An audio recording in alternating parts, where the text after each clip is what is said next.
Hello, my name is Kavya, and my reception was focused on Hecuba from Trojan Women. When I first read Trojan Women, Hecuba's story stood out. It really resonated with me. That opening scene when Hecuba first is introduced in the play, where she's sprawled on the ground and just in so much grief and pain and desolation, is incredibly powerful. And after reading it and reflecting some more, I realized Hecuba's story was not just in the past. It was something that was continuous and ever present, especially within the conflict ridden world that we live in today. Some of the quotes when I was reading Hecuba that stood out made me think. For example, she said, "Sail with the current, sail as fortune blows," which really showed me the depth of her resignation of her fate and her lack of power to stop it, even though she was a former queen.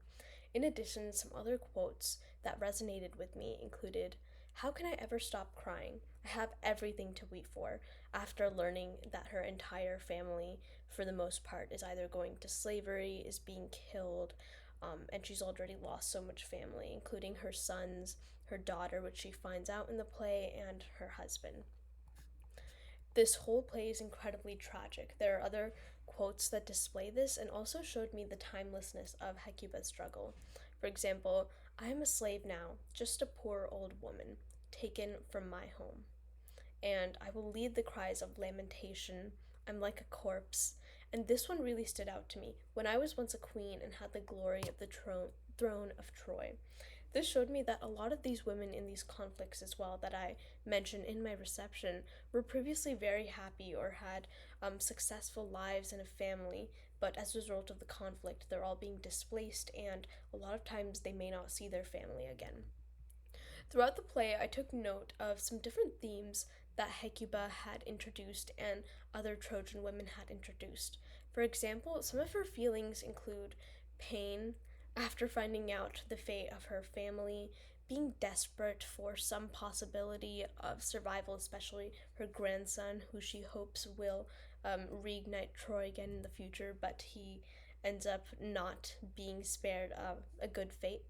In addition, she's very desolate and sad, and in addition, it's clear to see how much she loved her homeland. She was a passionate queen, and she really valued Troy. And seeing her in this state, reduced to a slave, an old woman, when she was the queen of Troy, is incredibly difficult to see, and it's very powerful as well. I really appreciate that Euripides took the time to write a story specifically focused on women's struggles, because this is often a topic not talked about, especially in Greek myth and within modern times. It's definitely a topic that needs more awareness raised to it. This brings me to my reception.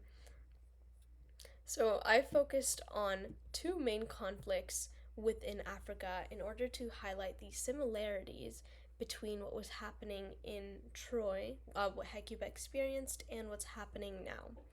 So, the inspiration behind me wanting to do this was, after reading this, Hecuba was the character that resonated most with me. She's the matriarch, the central figure in Trojan Women, and she also does a great job of uniting all these struggles and stories that are like pieced together throughout Trojan Women. For example, Cassandra, Helen, and Andromache, and more. So I thought Hecuba was a great central figure that was able to unite all these characters, and I realized the timelessness of her grief and the role she plays symbolizing grief and desolation. So, in addition to that, I also was inspired, well, not inspired, but I realized there were a lot of conflicts in Africa that I chose to focus on that weren't receiving the same level of awareness as other conflicts. And it was important to me, just like Euripides was able to highlight Hecuba's struggle within Trojan women and focus an entire play solely on women's issues and another play about Hecuba. It was important to me to sort of reflect that in my reception by showing the struggles women and girls and children face within Africa. And I picked two specific countries to tackle within Africa that have current conflicts that have not received the same level of awareness as other conflicts and are especially influential to women. So I chose to focus on Sudan and Congo. So, firstly, within Sudan, There's been violent uprisings since early this year in April from the Sudanese armed forces and the paramilitary rapid support forces. And these forces have clashed, resulting in a displacement of over 3 million people, including refugees and other people, and this disproportionately impacts women and children. So, this conflict has even left over 80% of hospitals affected with reduced capacity, which has also reduced access to reproductive health and also led to lots of sexual slavery, detrimental poverty, and more. And this disproportionately targets women within Sudan. So, in addition to Sudan, I also wanted to focus on the conflict within Congo, which is one of the largest crises in Africa and in the world, and has been going on since the early 2000s. So, currently, there are violent uprisings and intersecting conflicts with M23, which is the rebel forces within within Congo, and against the Congolese government. So this is also a dire humanitarian crisis like the one in Sudan, and there's a lot of political instability, armed conflict, and there's displacement of over 7 million people. In addition, this growing conflict also disproportionately impacts women. There's been high rates of sexual assault by armed men against these displaced women, including rape, murder, torture, and more. And these conflicts were heartbreaking because there's not a lot of awareness raised to them, and they very closely mirrored the struggles of Hecuba and the other Trojan women. For example, not having their stories told, feeling powerless, and also having like horrific atrocities being committed to them in the future, which was very similar to what was happening currently. And it shows the ever present impacts of war and the inevitability of their fate, which is very difficult for them to control. So, within my reception, I decided to do a digital collage.